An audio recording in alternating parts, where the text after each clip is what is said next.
इंदौर की माटी से उठी हल्दी की धूल। अमित शाह जी लाए हैं विजय का सिंदूर। आइए करें स्वागत केंद्रीय गृह एवं सहकारिता मंत्री श्री अमित शाह का 29 जून 2025 दोपहर 1:30 बजे निजामाबाद तेलंगाना में, जो करेंगे राष्ट्रीय हल्दी बोर्ड के मुख्यालय का उद्घाटन भी। इस ऐतिहासिक अवसर का हिस्सा बने अरविंद धर्मपुरी, सांसद निजामाबाद लोकसभा क्षेत्र।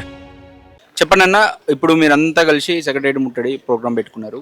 ఇప్పుడు ప్రభుత్వం అంటుంది ఇస్తుంది మీకు కొంచెం ఇంత ఆవేశం ఎందుకు, స్లోగా చేస్తున్నాం కదా, ఒక్కొక్కటి చేసుకుంటూ వస్తున్నాం కదా అని చెప్పేసి మాట్లాడుతుంది. మీరేమంటారు? ఈ ఆవేశం ఎవరి వల్ల వచ్చింది? ఈ ఆవేశం వచ్చిందే కేవలం ఈ రాష్ట్ర ప్రభుత్వం వల్ల. ఎందుకంటే ప్రశాంతంగా మేము చదువుకుంటుంటే 18 నెలలు అవుతుంది ఈ రాష్ట్ర ప్రభుత్వం ఏర్పడి. కనీసం ఇప్పుడు దాకా కనీసం ఒక 1000 నోటిఫికేషన్లు ఇచ్చిందో లేదో కానీ మీకు కూడా తెలుసు అన్న. ఎందుకంటే మాకొక్కరు కాదు, ఎందుకు తెలంగాణ రాష్ట్రంలో ఇప్పుడు దాకా ఒక 18 లక్షల విద్యార్థులు ఉన్నారు. వాళ్ళు అశోక్ నగర్లో, ఎల్బీ నగర్, దిల్సుఖ్ నగర్, ఉస్మాన్ యూనివర్సిటీ అనేక యూనివర్సిటీతో చదువుతున్నా కనీసం ఒక్కటన్నా ఇప్పుడు దాకా ఈ రేవంత్ రెడ్డి ప్రభుత్వం అనేటువంటి ఒక్క నోటిఫికేషన్ కూడా ఇచ్చింది. నిరూపించమని చెప్పు, మేము నిరూపిస్తే మేము దేనికన్నా అనుకుంటాం. అందుకోసమే మేము ఈ తెలంగాణ రాష్ట్రంలో నుంచి కనీసం జూలై 4వ తారీఖు నాడు డైరెక్ట్గా మాకు రేవంత్ రెడ్డి వచ్చి రోడ్డు మీద కూర్చున్నా మేము ఖచ్చితంగా ఆగం. మమ్మల్ని అరెస్ట్ చేసుకుంటారా, అరెస్టులు చేస్తారా, లేకపోతే మా పైన మీరు కాల్పులు చెప్తారా చెప్పుకోండి, మేము చావడానికైనా సిద్ధంగా ఉన్నాం. ఈ తెలంగాణ రాష్ట్రంలో ఖచ్చితంగా 2 లక్షల ఉద్యోగాలు అనేటువంటిది ఖచ్చితంగా రిలీజ్ చేసేంత వరకు మేము వెనకాడుగా అసలే వేయం. మేము దేనికన్నా మేము సిద్ధంగా ఉంటాం అనేటువంటిది మరొకసారి కాంగ్రెస్ ప్రభుత్వానికి మేము సూటిగా మేము ప్రశ్నిస్తున్నాం. 2 లక్షల ఉద్యోగాలు అనేటువంటిది మీరు ఖచ్చితంగా రిలీజ్ చేయాల్సిందే. కొంతమంది మాటలు పట్టుకొని మీరు రోడ్ల మీదకి రాకండి, మీ జీవితాలు ఖరాబ్ చేసుకోండి, మీరు చదువుకోండి, మేము జాబ్లు ఇచ్చే బాధ్యత మాది అని చెప్పేసి మాట్లాడుతున్నారు కాంగ్రెస్ నాయకులు. మీరేమంటారు? ఇప్పుడు కొంతమంది మాటలు విని, అంటే మేము ఇప్పుడు ఏదో డిగ్రీలో లేకపోతే ఇంటర్లో లేకపోతే మేము 4 పీజీలు చేసినాం, బీఎడ్లు చేసినాం, ఎందుకంటే ఎవరో చెప్తే చేసే స్థితిలో మేము లేము. ఎందుకంటే చూస్తున్నాం గత ప్రభుత్వంలో బీఆర్ఎస్ ప్రభుత్వంలో కూడా ఉద్యోగాలు ఇవ్వకపోతే ఏ విధంగా ఓడగొట్టడం అన్నటువంటి ఈ తెలంగాణ రాష్ట్ర ప్రభుత్వానికి తెలుసు. అందుకోసమే ఇవి అన్ని ఫాల్తు మాటలు బంద్ చేసి ఏం బతకండి, ఇది నాకు అర్థం కాదు. రేవంత్ రెడ్డి గారు నాకు అర్థం కాదు, ఏం జన్మ అండి ఇది? నిజంగా మీకు మనిషి జన్మ అయి ఉంటే ఒక్కసారి తెలంగాణ రాష్ట్ర ఒక నిరుద్యోగుల యొక్క ఆత్మ పరిశీలన ఒకసారి మీరు గుండె పైన చేసుకొని వాళ్ళ యొక్క మాటలు వినండి. అవసరం వాళ్ళతో మీరు మీటింగ్ పెట్టండి. మీటింగ్ పెట్టిన తర్వాత మరి ఎక్కడ జరిగింది ఏలేదని మీకు తెలుస్తుంది. అంతేగాని మీ ఇష్టం వచ్చినట్టు మేము చెప్పినట్టు ఇచ్చేస్తామంటే మేము దీనికి తెలంగాణ రాష్ట్ర నిరుద్యోగులు ఏ వరకు కూడా మేము సహించేది లేదు. ఖచ్చితంగా మాది ఒకటే నినాదం, తెలంగాణ రాష్ట్రంలో ఉన్న ప్రతి ఒక్క నిరుద్యోగికి న్యాయం చేసేంత వరకు మేము పడుకోము, వాళ్ళని పడుకోనివ్వము. అందుకోసం ఇక్కడ ఉన్న ఎమ్మెల్యేలకు, ఎంపీలకు, మంత్రులకు కూడా మా నిరుద్యోగుల తరపు నుంచి మీరు మాట్లాడాలి. మాట్లాడకపోతే మీ ఇల్లుని ముట్టడిస్తాం, అవసరం కూడా ఇంట్లో మిమ్మల్ని కూడా ముట్టడిస్తే మేము ఇచ్చేయడానికి కూడా మేము ముందుకు వస్తాం అన్నమాట కూడా మేము తెలియజేస్తాం. చెప్పండి అన్న, ఏమంటారు మీరు? తెలంగాణ రాష్ట్ర ప్రభుత్వం దున్నపోతు మీద వాన పడ్డట్టు పిల్లలపైన అఘాయిత్యానికి, నిరుద్యోగులకు వాళ్ళ సొంత ఏజెండా కాకుండా పార్టీ ఏజెండా అని బదనాం చేస్తున్నారు. ఇంతకుముందు ఉన్న తిక్కోని ఈ నిరుద్యోగులే దించారు.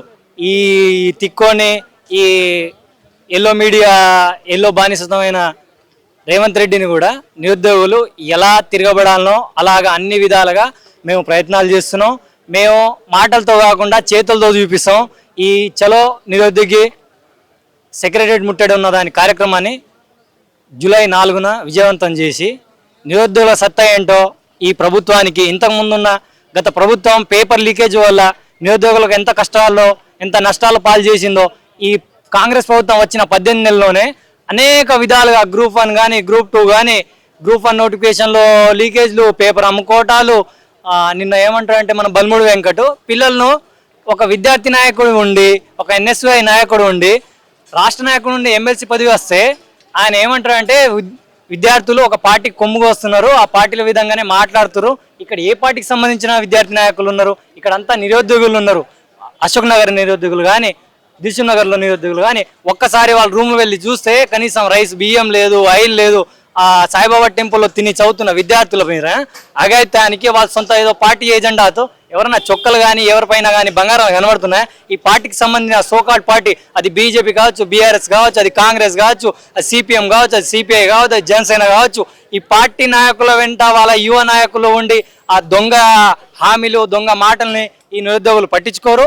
ఈ ముట్టడి వల్ల తెలంగాణలో మరో తెలంగాణ ఉద్యమము, ఈ నిరుద్యోగి ఈ సెక్రటరీ ముట్టడిని విజయవంతం చేసి ఈ విద్యార్థుల సత్తా ఏందో, నిరుద్యోగుల సత్తా ఏందో చూపిస్తాం. అలాగే నేను ఒక పోలీస్ ట్రైనర్గా నిరుద్యోగుల పైన మా పోలీస్ నిరుద్యోగులకు జియో 46 ఎత్తేసి దాంతోపాటు ఆ లాంగ్ జంప్ను తగ్గించాలి, షార్ట్ పుట్ కూడా ఒక 40 సెంటీమీటర్స్ పెంచారు, అవి తగ్గించాలి. ఒకవేళ తగ్గియకపోతే ఈ పోలీస్ విద్యార్థులు ఎంత మెంటల్లీ ఫిజికల్లీ స్ట్రాంగ్ ఉంటారో ఈ ప్రభుత్వాలని కాదు, ప్రభుత్వాల ఫ్యామిలీని కాదు, ఈ గవర్నమెంట్ ఉన్న ఎమ్మెల్యేలు, ఎంపీఎస్, ఎంపీటీసీ, జడ్పీటీసీ ఎన్నికల్లో వాళ్ళని చిత్తుగా ఓడిస్తాం. ఒక్క పార్టీ కాదు, రాజకీయ అన్ని పార్టీలను ఏకీపారించే కార్యక్రమం నిరుద్యోగులు తీసుకుంటారు.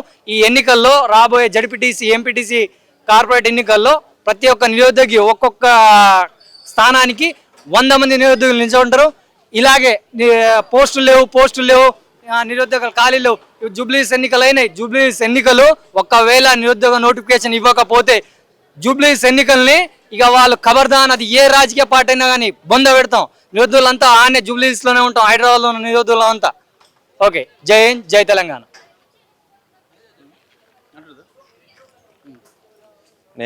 నేను నిరుద్యోగుల సంబంధించిన నిరుద్యోగినన్నా నేను కూడా. అయితే ఈరోజు మాకు ఈ ఆవేదన, ఈ పరిస్థితులు ఎందుకు వచ్చినాయి అంటే గవర్నమెంటు నిరుద్యోగుల ప్రాతిపదికన ఏర్పడినటువంటి ఈ గవర్నమెంటు నిరుద్యోగులకు హామీలు ఇస్తూ రకరకాలుగా మాటలు చెప్తూ ఏర్పడినటువంటి ఈ గవర్నమెంటు మమ్మల్ని ఈరోజు నిర్లక్ష్యంగా వదిలేసింది. మా గురించి అసలు పట్టించుకోవట్లేదు. నోటిఫికేషన్స్ ఇస్తే కానీ మేము చక్కగా కూర్చొని చదువుకుంటాం, ఉద్యోగాలు వస్తే ఉద్యోగాలలో సెటిల్ అవుతాం, రాకపోతే మేము ఏదైనా చేసుకొని బతుకుతాం. కానీ ఇటు కాకుండా మాటలు చెప్తూ మమ్మల్ని దీర్ఘకాలం ఇలా ఎన్నాళ్ళు ఎదురు చూస్తూ ఉండాలి. ఒక పక్క నిరుద్యోగులు కాంగ్రెస్ ప్రభుత్వం మీరు కానీ ఉద్యోగ నోటిఫికేషన్లు ఇచ్చి నిరుద్యోగులను ఉద్యోగాలు నింపడం వల్ల మీకు కలిగే లాభాలను మీరు మర్చిపోతున్నారు. ఒకవేళ ఈ లాభాలు మీకు అర్థం కాని పరిస్థితుల్లో పాలన ఏ విధంగా చేస్తున్నారని నేను ప్రశ్నిస్తున్నాను. చూడండి, నిరుద్యోగులు మీరు నింపడం వల్ల మీకు జరిగే లాభాలు ఏంటంటే పరిపాలన సౌలభ్యంగా ఉంటుంది. ఇంకొకటి, నిరుద్యోగుల కుటుంబాలకి మీరు అండగా నిలబడ్డట్టు ఉంటుంది. ఒక నిరుద్యోగి కనీసం ఆ గ్రామానికే సపోర్ట్ అవుతుంది. ఈరోజు ఒక మారుమూల ప్రాంతం నుండి వచ్చిన ఒక నిరుద్యోగి బాగుపడితే అతని గ్రామంలో ఉన్నటువంటి రైతులకు కానీ లేకపోతే రకరకాల వాళ్ళకు కానీ ఆయన అండగా నిలిచే అవకాశం ఉంటుంది. ఇది ఏమాత్రం మీరు ఆలోచించట్లేదు. చూడండి, పోయినసారి బీఆర్ఎస్ ప్రభుత్వం ఓడిపోయిందంటే నిరుద్యోగుల విషయంలో చేసినటువంటి అన్యాయానికే ఓడిపోయారు. ఇప్పుడు గ్రామాన మీకు జరిగినటువంటి మేలు ఎక్కడ జరిగిందంటే గ్రామ ప్రాంతాల్లోనే జరిగింది. మీరు గెలిచినటువంటి 64 సీట్లలో ఎక్కువ స్థానాలు గ్రామీణ ప్రాంతాల్లోనే ఉంది. ఈ హైదరాబాద్ కానీ లేకపోతే వరంగల్ కానీ ఇటువంటి పట్టణ ప్రాంతాల్లో మీకు ఓటు బ్యాంకు లేదు, సీట్లు గెలవలేదు. ఎందుకు గ్రామీణ ప్రాంతాల్లో గెలిచినారంటే నిరుద్యోగుల ఆవేదన ఆ గ్రామంలో గమనించిన తల్లిదండ్రులు, ఆ గ్రామంలో గమనించినటువంటి చుట్టాలు, బంధువులు మీకు అనుకూలంగా ఓటేసి బీఆర్ఎస్కు వ్యతిరేకంగా వేయడం వల్ల మీరు గెలిచారు. ఆ విషయాన్ని మీరు మర్చిపోద్దండి. దయచేసి మీరు ఈ రోజు నిరుద్యోగులకు కానీ అండగా నిలబడితే ఈ విధమైన లాభాలు ఉంటాయి. ఈ రోజు చూడండి, జూబ్లీ హిల్స్ ఎన్నిక అది ఈ రోజు చాలా ప్రముఖంగా ఉన్నది. ఎందుకంటే ఆయన ఒక జూబ్లీ హిల్స్ కి సంబంధించిన నియోజకవర్గంలో ఒక ఎమ్మెల్యే చనిపోవడం వల్ల ఇమీడియట్ గా మళ్ళీ అక్కడ నోటిఫికేషన్ ఇచ్చి నింపుకోవాలని మీరు ఎలాగైతే ఆతృత పడుతున్నారో ఆడగాని ఎమ్మెల్యే కానీ గెలవకపోతే వచ్చే నష్టం, ఎమ్మెల్యే నియమించకపోతే వచ్చే నష్టమేం లేదు. కానీ మీరు ఎందుకు ఆలోచిస్తున్నారు? ఒక ఎమ్మెల్యే ఉంటే ఆ యొక్క ఏరియా ప్రాంతం అభివృద్ధికి సంబంధించిన విషయాల్లో కీలకంగా ఉంటాడని మీరు ఆలోచిస్తున్నారు. అందుకని మీరు అక్కడ ఎన్నికల గురించి ఆలోచిస్తున్నారు. అదే విధంగా నిరుద్యోగ వ్యవస్థ గురించి కూడా ఆలోచించండి. నిరుద్యోగులకి అండగా నిలబడండి, నోటిఫికేషన్లు ఇవ్వండి, ఆ కుటుంబాలకు తోడుగా ఉండండి. వాళ్ళని పరిపాలనలో మీకు అనుకూలంగా చక్కగా పనిచేసే విధంగా. దానివల్ల ఏమైందంటే మీరు భవిష్యత్తులో కాంగ్రెస్ ప్రభుత్వం అంటే ఎంతో చక్కగా పరిపాలించిందనే గొప్ప పేరు కూడా మీకు వస్తుంది. ఇది ఎలా ఆది మరుస్తున్నానో అర్థం కావట్లేదు. నోరు తెరిస్తే చిల్లర మాటలు మాట్లాడుతున్నారండి. మీరు ఆ స్థాయిలో ఈ మాటలు మాట్లాడడం ఏ మాత్రం సమంజసం కాదు. సీఎం గారు, రేవంత్ రెడ్డి గారు ఏం మాట్లాడుతున్నారండి? లేస్తే పొద్దుగుతా మీరు నోటిఫికేషన్లు ఇచ్చాము, ఉద్యోగాలు అవసరం లేదని ధర్నాలు చేస్తున్నారు. ఇది ఎంతవరకు న్యాయం? నిరుద్యోగులు ఇది ఆవేదన, కడుపు మంట. చూడండి, ఒకవేళ మేము నిరుద్యోగులం ఈ విషయం గురించి మేము ఆలోచించాల్సిన అవసరం లేదు ఒకనొక టైంలో. ఎందుకంటే ఇచ్చిన నోటిఫికేషన్లు చదివినాం, అయిపోయినాయి, ఇంకా ఏదో ఒకటి చేసుకొని బతుకుతాం అనుకున్న టైంలో మీరు జాబ్ క్యాలెండర్ అంటూ అసెంబ్లీలో ప్రవేశపెట్టారు. దానికి ఎంతవరకు చట్టబద్ధత కల్పించారనేది అయితే మాకు తెలియదు. కానీ ఈరోజు ఆ జాబ్ క్యాలెండర్ June 2nd అయినా రిలీజ్ చేస్తారనుకుంటే అది కూడా గాలికి వదిలేశారు. ఎన్ని రోజులు ఇలా ఎదురు చూస్తూ ఉండాలి? కొన్నాళ్ళు ప్రిపేర్ అయిన విద్యార్థి ఆయన ఇంకా కొన్నాళ్ళు ప్రిపేర్ అయితే కంపల్సరీ నేను జాబ్లో ఉంటేనే మన ఆశతో చదువుతూ ఉంటాడు. ఇలాగా మీ మాటలు ఎన్నాళ్ళు నమ్ముతూ ఇలా చదువుతూ ఉండాలి? ఎంత అప్పులు చేస్తూ కూర్చోవాలి? ఎన్ని ఆర్థిక ఇబ్బందులతో ఉండాలి? దీనివల్ల ఆర్థిక వ్యవస్థ ఎంత కుంటుపడుతుంది అనేది మీరు ఆలోచిస్తున్నారా? దాదాపు రాష్ట్ర వ్యాప్తంగా ఉన్నటువంటి లక్షలాది నిరుద్యోగులు వాళ్ళు చక్కగా మీ సమాజంలో ఏదైనా ఆర్థిక అభివృద్ధిలో పార్టిసిపేట్ చేసినట్లయితే మీ ఆర్థిక వ్యవస్థ చక్కగా ఉండే అవకాశం ఉంది. కానీ ఇంతమంది ఖాళీగా పనులు లేకుండా, తిండి తికాన లేకుండా, ఎటువంటి ఆర్థిక అభివృద్ధిలో వాళ్ళ యొక్క వంతు లేకుండా ఎంతో బాధపడుతున్నారు. సో ఇవన్నీ జరగాలనంటే, ఆర్థిక వ్యవస్థలో వాళ్ళు సక్రమంగా పనిచేయాలంటే ఉద్యోగాలు అనేవి ఇచ్చేయండి. అవి కూడా వీలైనంత త్వరగా ఫటాఫట్ నింపడం ద్వారా ఆర్థిక వ్యవస్థ గాడిన పడే అవకాశం ఉంటుంది.